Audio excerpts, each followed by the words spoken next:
Sem mais delongas, Bispo Jonismar, por favor.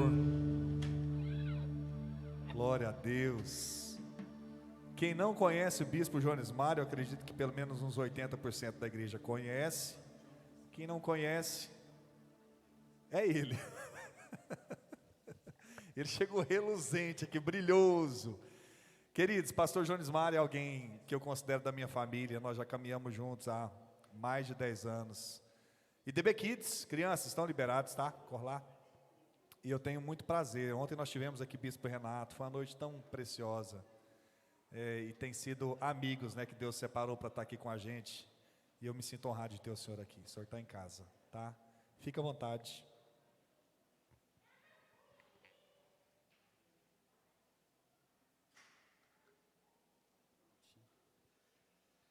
Paz do Senhor, irmãos e irmãs, que bom poder retornar aqui. A Igreja de Deus, ela nos proporciona esse tipo de oportunidade e privilégio. Nós temos amigos pastorais e isso é muito bom, muito bom. Eu quero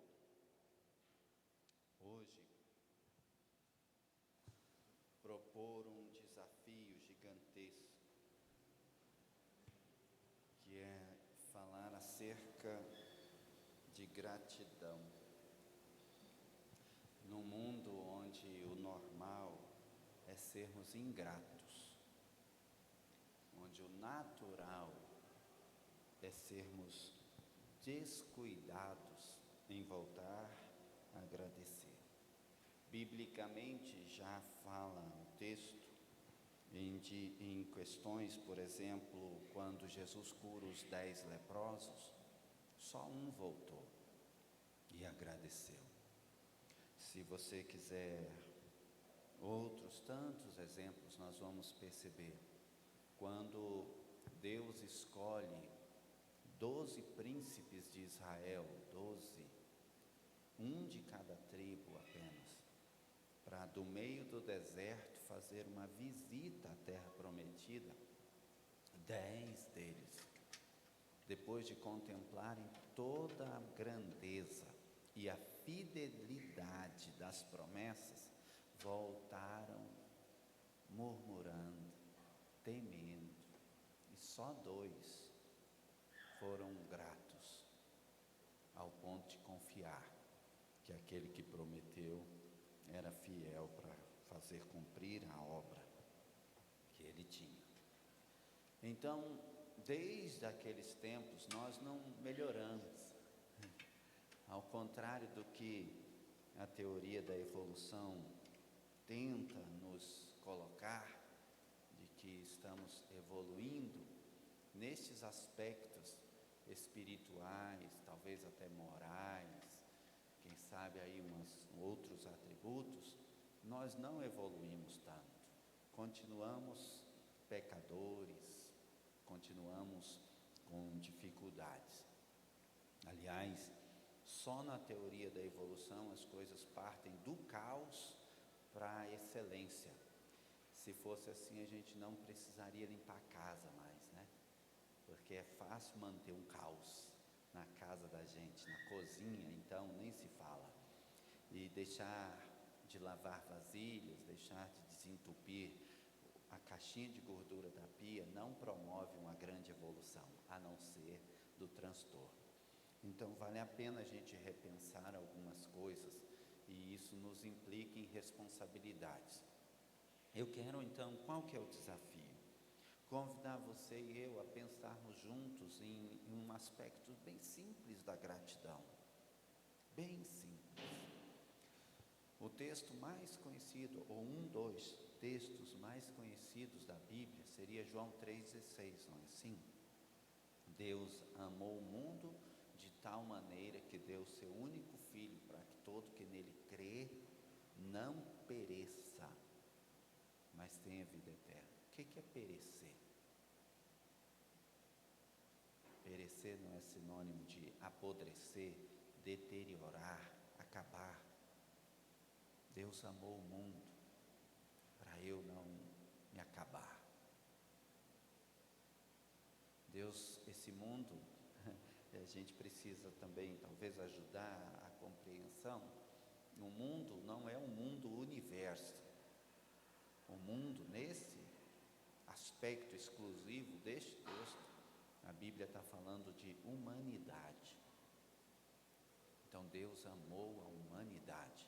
Se a gente gosta mais, talvez a gente no nosso egoísmo, a gente gosta de ser mais individualista, Deus amou a mim de tal maneira para que eu não perecesse. É motivo de gratidão, não é?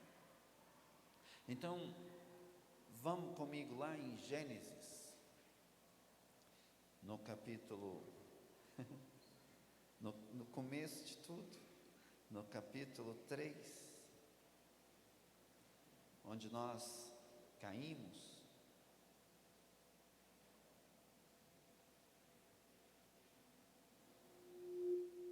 Ó, versículo 1. Mas a serpente, mais astuta que todos os animais selvagens que o Senhor Deus tinha feito. Quem fez a serpente? Disse a mulher: é verdade que Deus disse: não coma do fruto de nenhuma árvore do jardim. A mulher respondeu à serpente: do fruto das árvores do jardim podemos comer, mas do fruto da árvore que está no meio do jardim, disse Deus: vocês não devem comer, nem tocar nele, para que não venham a morrer. Então a serpente disse à mulher: é certo que vocês não morrerão, porque Deus sabe que no dia em que dele comerem, os olhos de vocês se abrirão, e como Deus, vocês serão conhecedores do bem e do mal.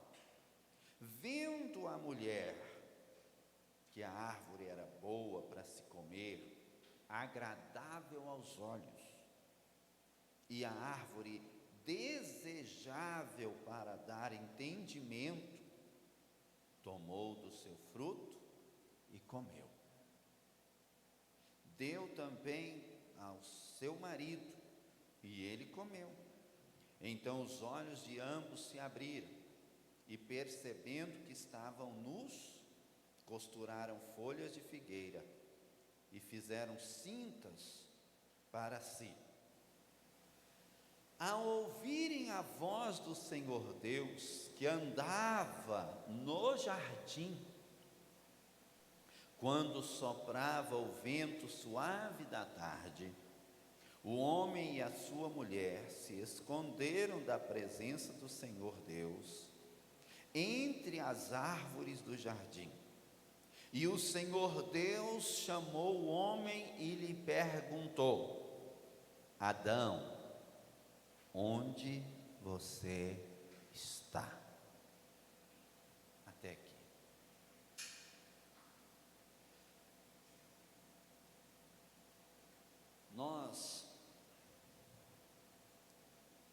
Um dos atributos de Deus, Deus tem muitos atributos, os que são comunicáveis e aqueles que não são, aqueles que Deus guardou só para si e aqueles que Deus compartilhou conosco. Mas um desses atributos, ou talvez os três mais conhecidos, que a gente sempre menciona e que Deus não compartilhou conosco, é a onisciência, que Deus sabe todas as coisas, a onipresença, que Deus está presente em todos os lugares, e onisciência, onipresença e a onipotência. Obrigado, pastor. Que Deus pode, tem todo o poder. Eu fico pensando, Deus estava no jardim, Deus estava lá.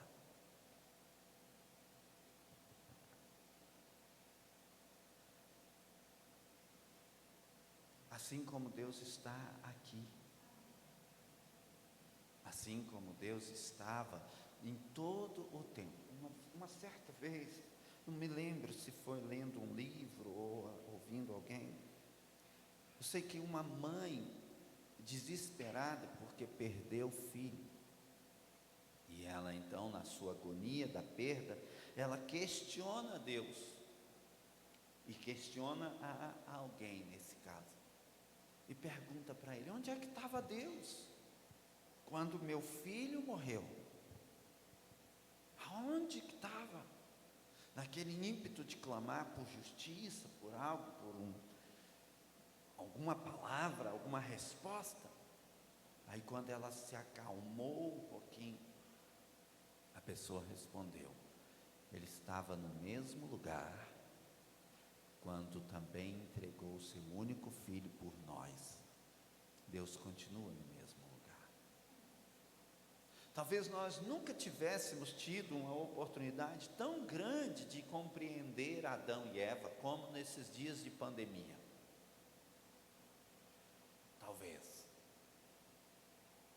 Talvez nós nunca tivemos assim, nunca foi nos tirado algo que nos tão íntimo de nós e que nos levasse a confrontos como nesse tempo que passamos. Eu quero saltar um pouco a história, depois a gente retorna. As consequências desse ato de Adão e Eva foi que eles foram tirados do Éden por um propósito de Deus. E nós talvez paramos um pouco para pensar acerca disso. Adão não precisava fazer culto, Adão não precisava fazer campanha, Adão não precisava ir à igreja, Adão ia a Deus. Deus nunca fez falta a Adão e Eva, nunca. Deus supria. Adão não precisava trabalhar no sentido pejorativo da palavra. Vocês lembram da gente dizer que quando a gente está trabalhando, principalmente nas fazendas, é bom de entender isso. Talvez a gente está lá no mutirão, roçando, capinando, um vira para o outro e diz: eu quero descobrir quem é que inventou o trabalho. Vocês já viram essa frase? Pois é, foi Deus. Está facinho, não precisa descobrir mais, estou te contando. Mas a ideia dessas pessoas não era bom. Eu quero descobrir para... Então a gente para por aqui e mantém, guarda o nosso coração, fica só nisso. Foi Deus que criou o trabalho. Mas o trabalho de Adão no jardim era prazeroso, era satisfatório. O trabalho de administrar o jardim e viver dele era extraordinário, porque à medida que Adão cuidava do que era de Deus e cuidava de uma forma excelente, Deus vinha estar com Adão e fazia questão de partilhar. A comunhão entre os dois era perfeita. Deus supria, Deus permanecia do lado, Deus dava a ele inteligência, sabedoria, conhecimento, todas as habilidades. E Adão não era suprido pelo resultado do seu trabalho ou pela necessidade de trabalhar. O próprio Deus proveu. Então, à medida que Adão estava ali, ele desfrutava do seu trabalho no paraíso. Quando ele perde, aí é que ele vai, então, por que quando Adão sai do jardim, Deus coloca anjos com espadas desembainhadas? Porque nós somos assim. Geralmente a gente espera perder para valorizar.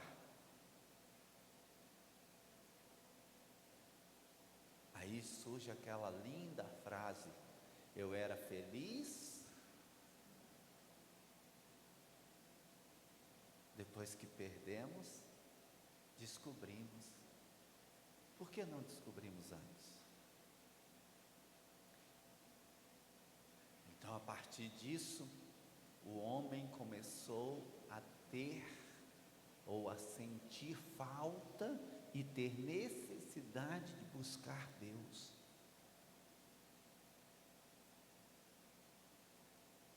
Conscientes ou não, conhecedores ou não, todos nós buscamos a Deus. Até quem não conhece Deus, mesmo que eles não reconheçam o Deus Criador, eles têm necessidade de criar algo que se torne Deus para eles, porque isso está intrínseco ao ser humano, está dentro do nosso coração. Mas aí eu quero voltar lá para o momento em si, esse que nós lemos. Mesmo nessa condição que Adão, e deixa eu fechar a questão aqui, é por isso que eu estou dizendo que talvez na pandemia nós pudéssemos perceber. Vocês já tinham imaginado ficar sem ter culto? Igreja fechada no Brasil. E eu vou contar um segredinho só para vocês. Eu estou falando por mim, tá? Acreditei que ia haver um grande avivamento, porque as pessoas iam buscar. Na verdade, até agora eu tive um grande desapontamento, porque as pessoas parece que não sentiram falta.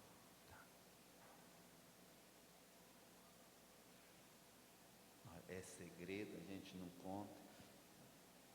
A gente não está aqui para julgar, quem julga é Deus, mas muitas evidências apareceram dizendo essas questões para nós. Quantos não voltaram? Com a desculpa, e eu vou enfatizar, desculpa de preservar sua vida. Sua? Você já não a entregou? Você ainda é dono dela?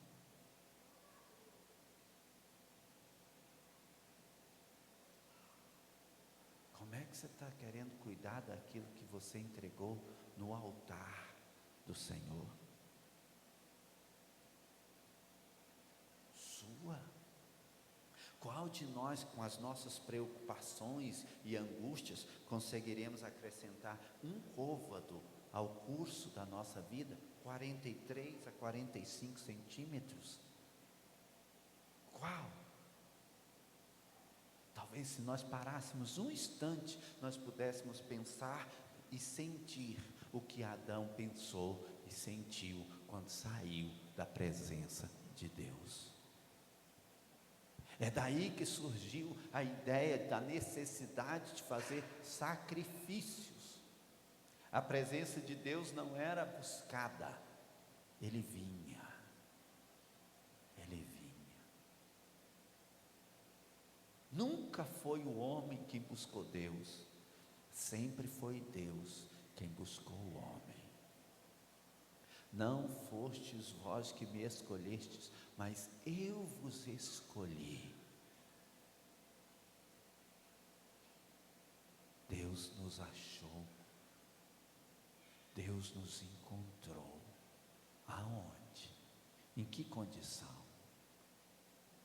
A Bíblia diz que Adão e Eva estavam no jardim, tudo perfeito, maravilhoso, e de repente eles andando perto da árvore que estava no meio do jardim, do fruto do conhecimento do bem e do mal. Por que Adão não foi fazer caminhada em outro lugar? Por que nós nos aproximamos tanto da árvore? Quem é a árvore nos nossos dias? Qual tem sido a fonte de pecado da sua vida, da minha vida? Por que nós andamos, e por que nós gostamos de viver tão perigosamente. Por quê?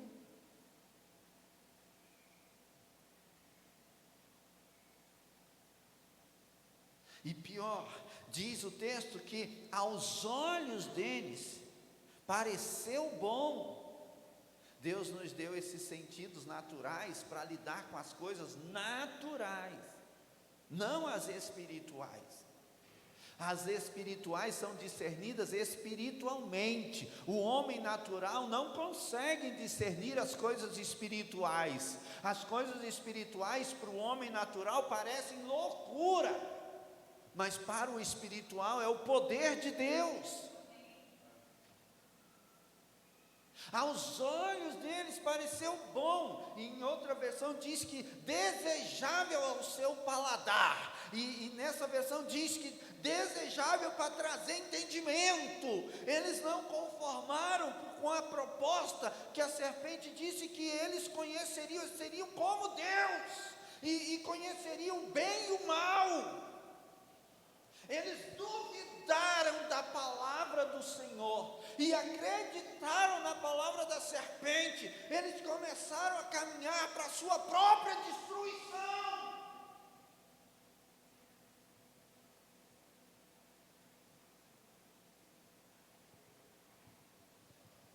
Imediatamente ao comer da fruta, da árvore, eles perceberam que estavam nus. Eles tiveram vergonha de si mesmos.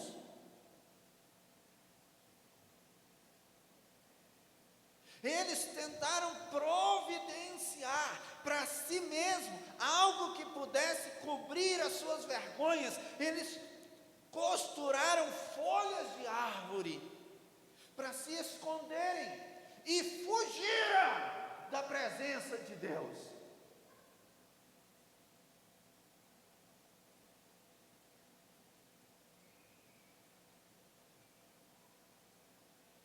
Esse fugiram da presença de Deus é um tremendo desafio para a nossa compreensão. É como se Deus, como se fosse pai e mãe, que a gente faz uma arte e sai correndo. Não, gente, não. Deus estava no jardim. Deus viu ele se aproximando da árvore. Deus é onipresente.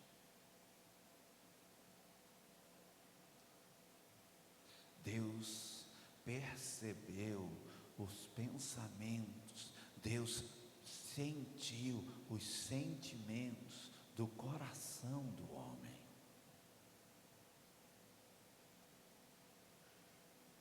Deus estava lá.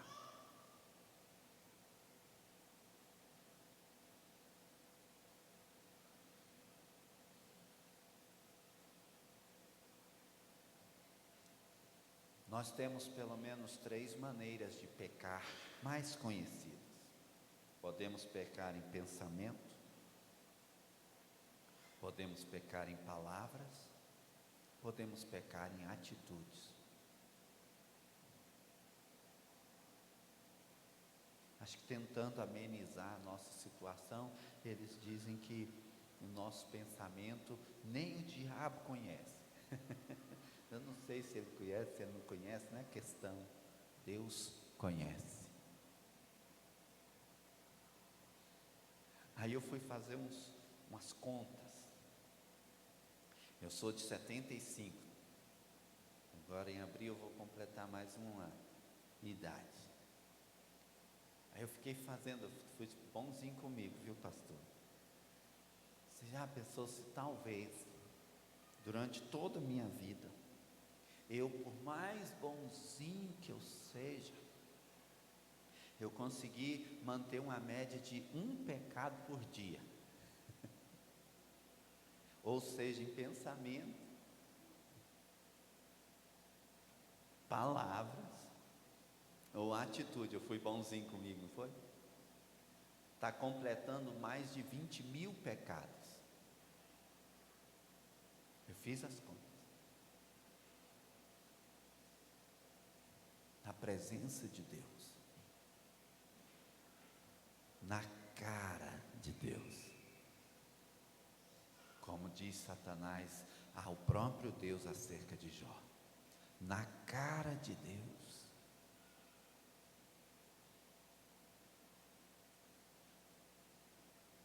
Talvez se eu quiser aumentar a conta um pouquinho, para piorar a situação, eu pecasse um pecado por dia em pensamento, um em palavra e um em atitude, dá 60.000. Vai ficando ruim, eu preferi ficar só com um, só para manter 20. Agora a Bíblia diz que um pecado me separa de Deus. Não precisa de 2. Porque o que separa Deus de mim hoje não são os anjos com a espada desembainhada, é o meu pecado. A Bíblia chega ao ponto de dizer que enquanto eu mantive coberto, eu encobri e escondi o meu pecado, até os meus ossos apodreceram.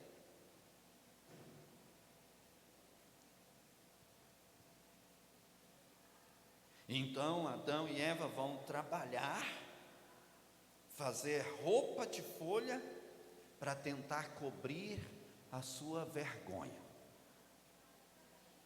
É a primeira atitude. A segunda, eles fogem, vão esconder de trás da moita, entre as árvores. Eles estão tentando esconder-se de Deus, porque eles sabem que Deus vai vir. Esses dias eu vi uma ilustração acerca do lenço. Não sei se vocês perceberam ou conheceram isso. O lenço de Jesus, o lençol de onde ele estava, o do túmulo de Jesus, ficou dobrado.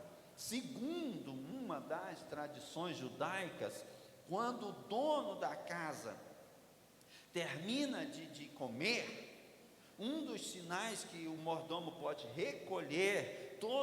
retirar a mesa, é que ele pega o lenço, embola e joga lá, acabou. Mas quando ele deixa dobradinho, ele está dizendo, mesmo que ele saia, é porque ele saiu um pouquinho, mas ele vai voltar, e ainda vai continuar.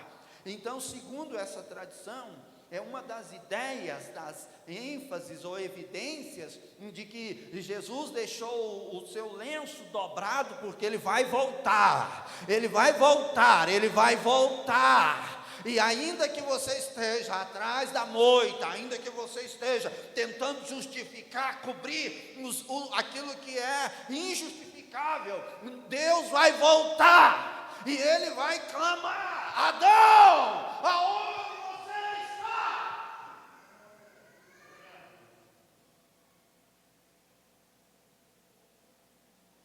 Aonde? Eu estava aqui o tempo todo, Adão, você não me percebeu? João 14, tem um texto quando Jesus está conversando com os discípulos acerca da partida. Depois de responder a Pedro, ele vai responder a Filipe. Filipe diz assim: Senhor, mostra-nos o Pai, isso nos basta. E Jesus volta para Filipe e diz: há tanto tempo eu estou com vocês e vocês não me conhecem, já deviam conhecer, ao menos por causa das mesmas obras. As obras que eu faço não sou eu, é o Pai que está em mim quem faz as obras. As palavras que eu falo não são minhas, é o Pai que está em mim, é dele. Vocês já deviam conhecer. Deus estava lá, e Adão e Eva não viram, não perceberam.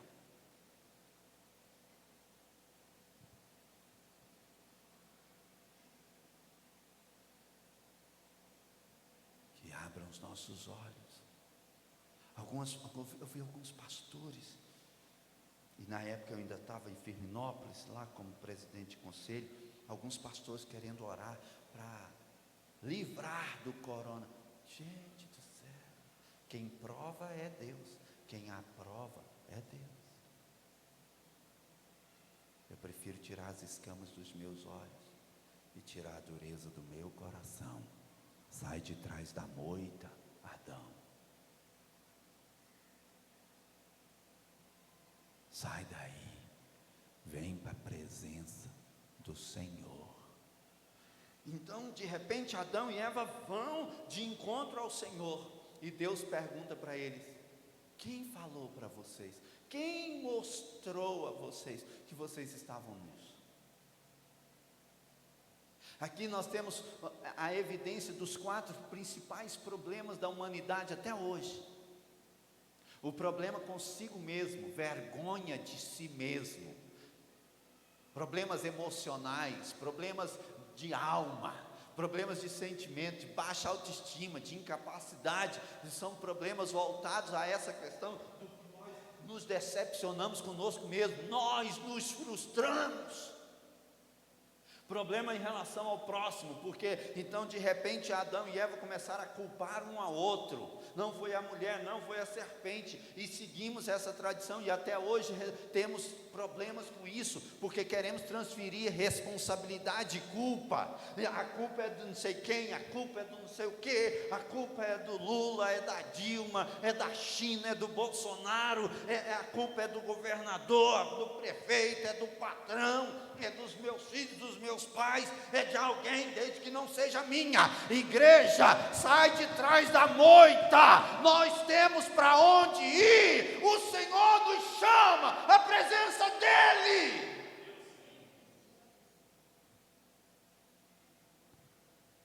Depois nós tentamos fugir. Para onde nós iremos? O salmista questiona: para onde nós fugiremos da presença do Senhor? Para onde nós vamos? Se subirmos ao céu, se descermos às profundezas, se procurarmos aqui ou ali, para onde nós iremos da presença do Senhor? Para onde?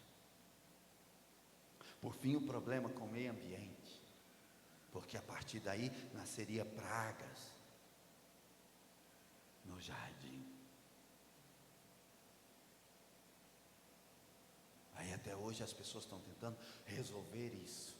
Temos que resolver. Já transformaram a Amazônia em pulmão do mundo. Pulmão do mundo. Estão tentando nos enganar. Pulmão do mundo nunca foi. Nunca vai ser a Amazônia.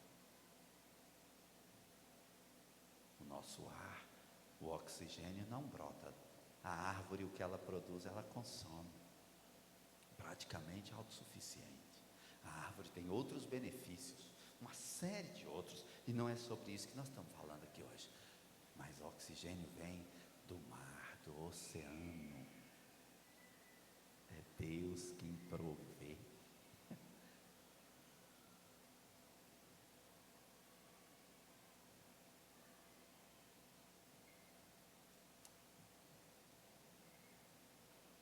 Estão tentando resolver o problema com os outros. Nós vamos ter que fazer terapia, fazer não sei o que, fazer mais não sei o que, meditar, ficar assim, ficar assado, para tentar resolver o problema. Com quê? Vamos ter que fazer cirurgias plásticas, vamos ter que fazer, reformar o corpo para tentar ter autoestima.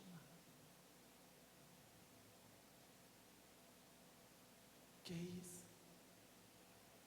Sai de trás da moita, para de ficar inventando coisa, vem para a presença do Senhor.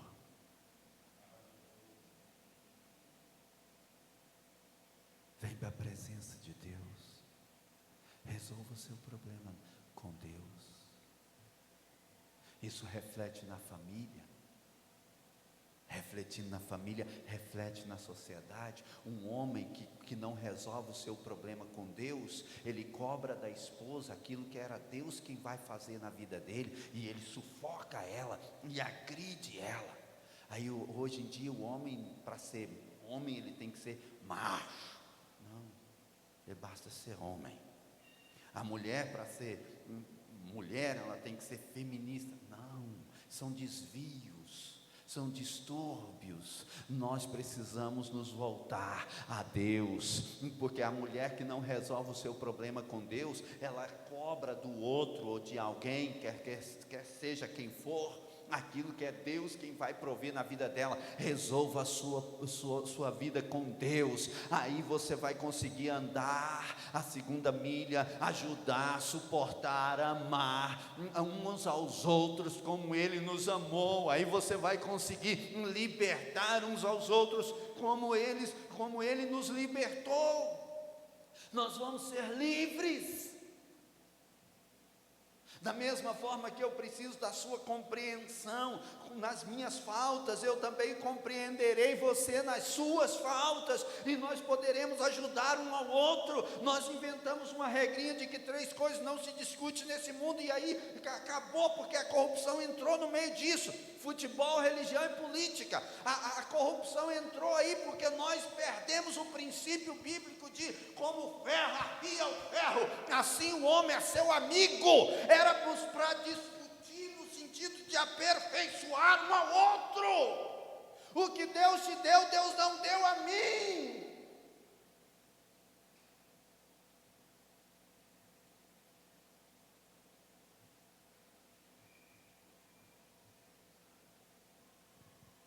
O que Deus deu a mim, não deu a você.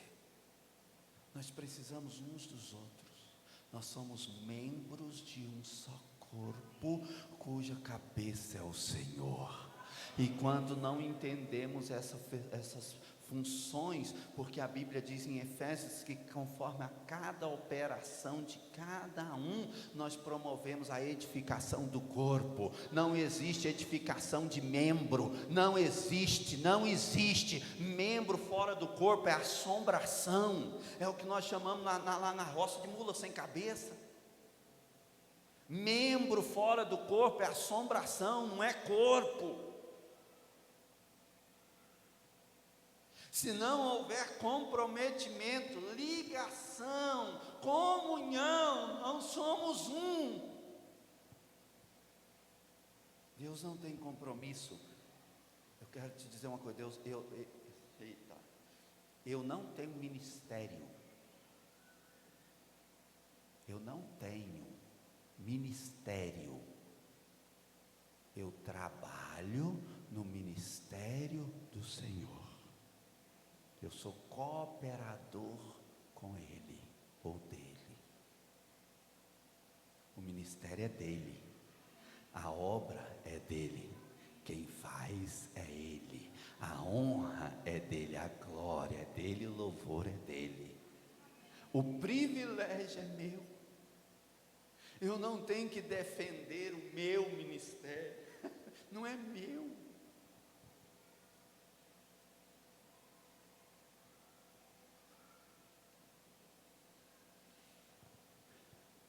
E a gratidão, pastor? No processo da jornada de Elias com Eliseu, eles vão chegar em Gilgal. Elias fala para Eliseu: eu tenho que passar por Gilgal.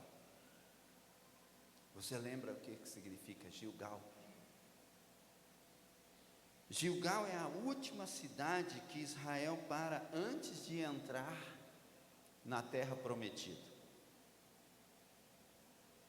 E Deus fala com Israel: pare aqui em Gilgal e circuncide os homens de Israel.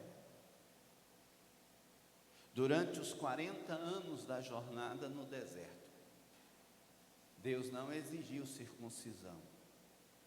A circuncisão era uma espécie de marca de aliança, de símbolo de aliança, cuja aquela nação era separada para o Senhor. E por eles estarem peregrinando, Deus não cobrou deles. Mas antes de entrar na terra prometida, Deus fala com eles: pare aqui. Quando os homens eram circuncidados, eles tinham que se parar para se restaurar, recuperar a força e a saúde. Era uma pequena cirurgia. E eles pararam em Gilgal. E Deus falou com eles da seguinte forma: Essa circuncisão simbolizava obediência, restabelecimento da comunhão perdida. Deus está trabalhando o seu povo para entrar na terra prometida. Para quem está há 40 anos no deserto, Deus está falando assim: eu vou te preparar para entrar para uma terra que emana leite e mel. No deserto não dá nada, mas a terra prometida tem leite e tem mel. E então Deus diz, era necessário que houvesse esse cumprimento, essa submissão, essa renúncia, essa entrega, essa restauração daquilo que já havia sido perdido, porque eles estavam há 400 anos no Egito, ou mais. Agora nós somos convidados a voltar à presença de Deus. Assim como Adão saiu de trás da moita, nós somos obrigados ou convocados, não obrigados, mas convocados, e é oportunizado a nós sairmos para estarmos de volta à presença dEle. Agora é tempo de passar em Gilgal, e aí a palavra diz assim: hoje removerei de vocês o opróbrio. Essa é uma das traduções, sofrida no Egito. Opróbrio significa humilhação, vergonha. Lembra que Adão e Eva tentaram tampar as suas partes do seu corpo com folhas para tentar se justificar ou tampar as suas próprias vergonhas? Igreja, quando Deus nos chama à presença dEle, Ele diz: eu removerei dentre vocês a sua humilhação e vergonha, porque quando entraremos na promessa, entraremos já restaurado completamente.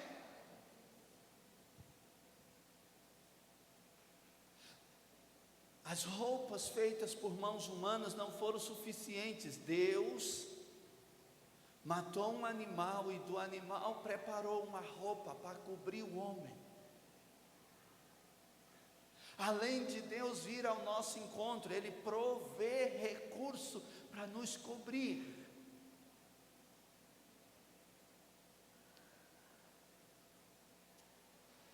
Não sei se vocês lembram ou conheceram pastor Pedro Marinho, pastor, um dos fundadores da Igreja de Deus em Trindade. Muito simples ele. E a Igreja de Trindade era assim, ela era estreitinha e comprida, bem comprida. E foram cantar, fazer um momento de louvor. Ele levantou e mandou: para. Vocês estão cantando igual aqueles frangos troncados, sim. Crente não canta para Deus assim, não. Quem crente canta é igual pato nadando, com o peito estufado, erguido. Porque Deus remove a vergonha e a humilhação.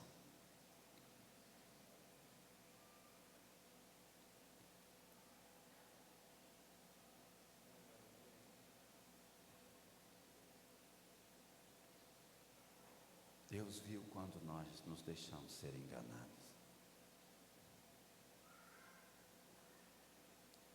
Mas Deus tem condição de remover. Não carregue sua culpa para outro lugar, que não seja para o altar do Senhor. Não carregue seus medos para outro lugar, que não seja para o altar do Senhor. Não carregue sua vergonha para outro lugar, que não seja o altar do Senhor.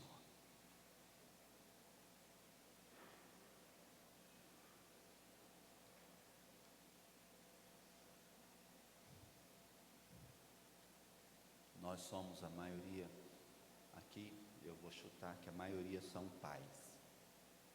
Vocês já viram seus filhos fazendo a apresentação aqui? E errando,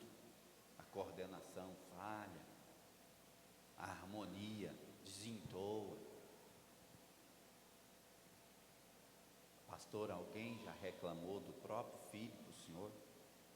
Não?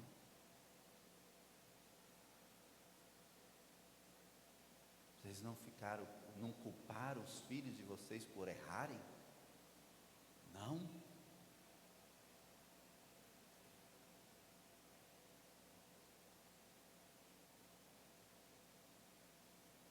Por que nós damos tanto ouvido à acusação do diabo? De que nós não somos mais dignos. Deus amou o mundo. Deus amou a humanidade. Deus amou você e eu. De tal maneira que deu o seu único filho para você não perecer por causa das suas próprias transgressões.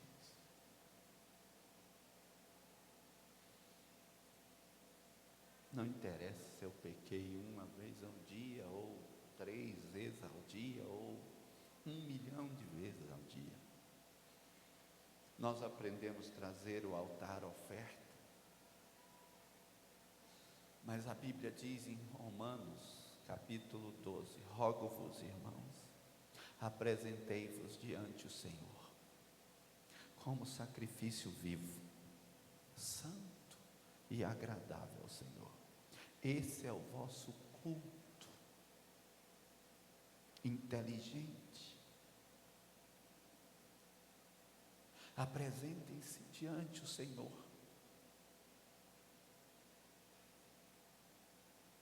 Sejamos inteligentes. Deus viu tudo, sabe tudo, pode tudo, e ainda assim me chama você e a mim. Adão, sai de trás da moita e vem estar na minha presença.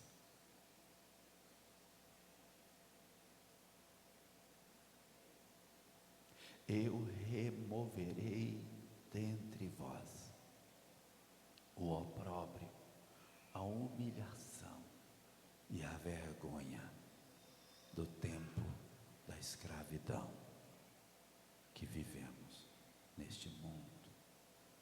Eu removerei dentre vós os pensamentos, os sentimentos, as dificuldades de lidar, a falta de perdão.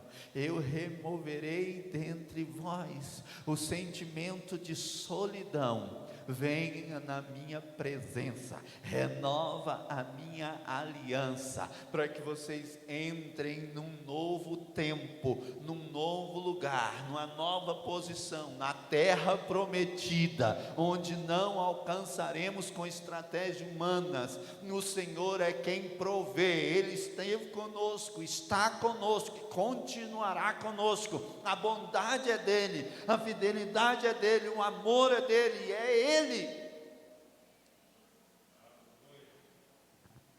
Ele nos convida até hoje. Seremos um dos 10 leprosos.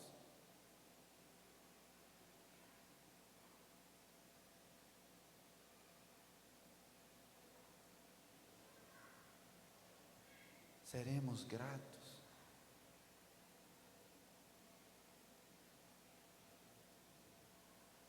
Podemos orar nesse sentido?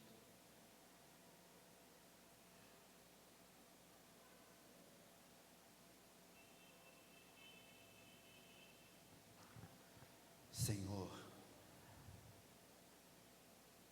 nós colocamos na Tua presença todos os nossos projetos, os nossos sonhos, nossos sentimentos, vontades, expectativas, tudo aquilo que tem passado pela nossa mente, o nosso coração. O Senhor viu tudo, Pai. O Senhor percebeu quando nós preferimos dar ouvidos à serpente. O Senhor estava lá. O Senhor percebeu quando no meu coração subiu um sentimento de grandeza e de autossuficiência. Me perdoa, Senhor. O Senhor estava lá.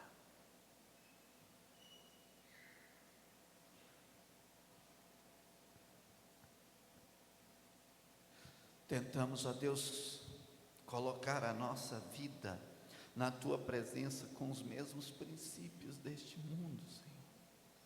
Nos perdoa, Senhor. O Senhor estava lá. Tentamos, ó Deus, transferir a culpa e a responsabilidade para tantas pessoas. O Senhor estava lá, Deus. Perdoa-nos.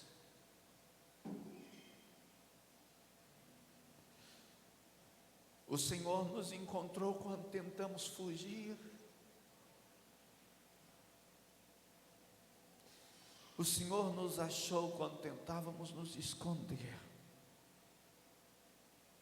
Mas o Senhor sabia de tudo. Perdoa-nos, Senhor.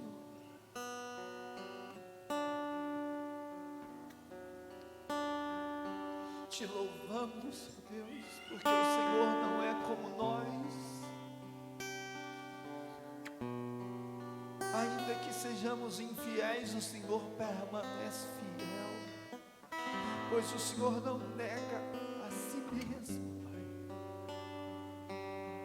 Eis-nos aqui.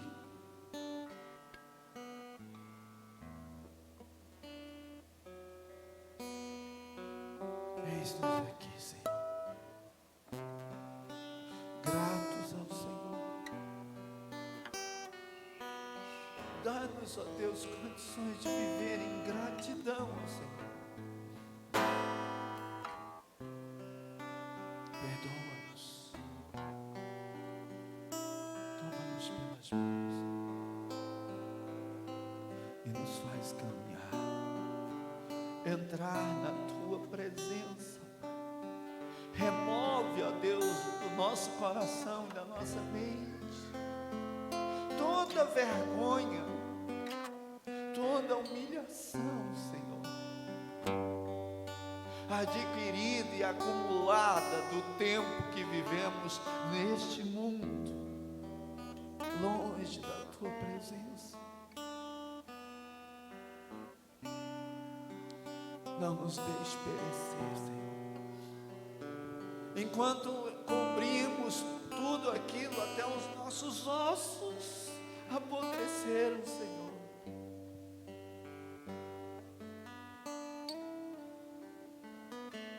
Só o Senhor é Deus capaz de trazer perdão e transformação. Restaura em nós a Tua imagem, a Tua semelhança, para que possamos conduzir a nossa vida diante do Senhor. Não nos deixe perecer. Nos faça viver aqui na terra como se já estivéssemos no céu, para a glória do Teu nome, Senhor, para louvor da Tua glória. Que todos vejam e saibam que grande é o Senhor no meio do Teu povo. O Senhor é aquele que nos sara, o Senhor é aquele que nos amou primeiro, o Senhor é aquele que nos chama à Tua presença, o Senhor é aquele que nos guarda, o Senhor é aquele que dá ordem aos Teus anjos a nosso respeito, o Senhor é a nossa parede e proteção, o Senhor é o nosso pastor, que nos faz andar por pastos verdejantes, porque refrigera a nossa alma. alma, guia-nos a veredas de águas tranquilas, nos quais podemos beber. É o Senhor quem nos honra, é o Senhor quem unge a nossa cabeça com óleo e nos faz transbordar na tua presença, e a tua bondade e o teu amor correrão atrás de nós todos os dias, até nos alcançar e nos trazer e guardar e manter na tua presença, no teu altar. O Senhor venceu o mundo, o Senhor venceu o pecado, o Senhor venceu a morte, o Senhor venceu o diabo. Eis-nos aqui, Senhor. Grande é o Senhor. Totalmente rendidos a Ti, Senhor. Circuncidados na Tua presença, Senhor. Perdoa-nos. Dá-nos, ó Deus, um espírito quebrantado, um coração contrito, o qual o Senhor não desprezarás.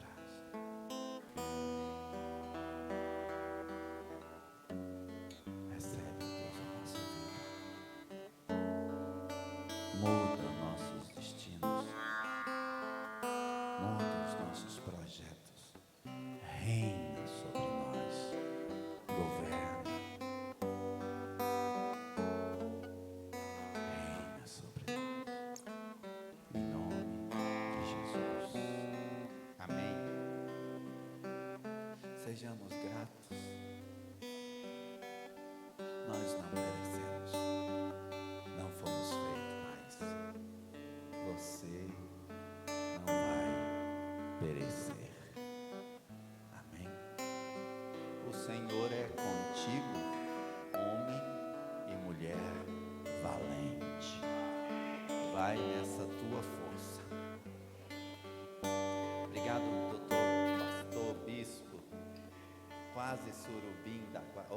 errei o nome do peixe. Deus abençoe muito. Em nome de Jesus, muito obrigado. Glória a Deus.